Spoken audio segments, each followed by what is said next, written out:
ජෙසුපිතයි ප්‍රේමාන්ත සහෝදර සහෝදරියනි ආදරණීය පුතේ අපි ඊයේ දවසේ මෙනෙහි කළා චාරිත්‍රක කාලය තුළ විශේෂ අවධානය යොමු වන යාඥාව ගැන.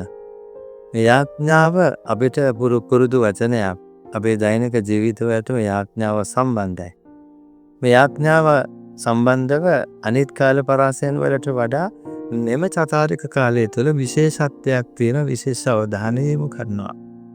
අපි යාඥා කරන්න නොදන්නවා නෙමෙයි දන්නවා.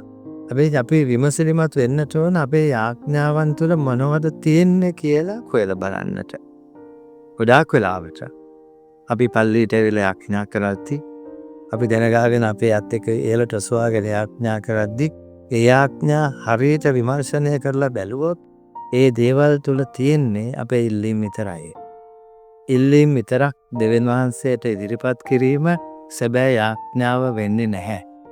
ඉතින් ස්වර්ගයේ වැඩ සිටින යාඥාව තමයි යාඥාවේ මොඩලය. ස්වාමීන් වහන්සේ අපට දායාද කරලා තියෙන ඒ යාඥාවේ ඉස්සල්ලාම තියෙන්නේ දෙවියන් වහන්සේට ප්‍රශංසා කිරීම, උන්වහන්සේට මහිමයක් වත්වන ආකාරයට කටයුතු කිරීම. ඉතින් ඒ ගැන පොඩ්ඩක් ගැඹුරින් මෙනෙහි කර බලන්නට ප්‍රේමන්ත සහෝදර සහෝදරියනි ආදරණීය පුතේ ඔබට මේ ගැන මෙනෙහි කරන්නට දායක වන මට පෞද්ගලික ආරාධනාවක් ලැබෙනවා. මේ ආරාධනාවට සුබවාදීව ප්‍රතිචාර දක්වන්නට අපි අදිටන් කරගනිමු. ඔබ සියලු දෙනාට ජය සුබ.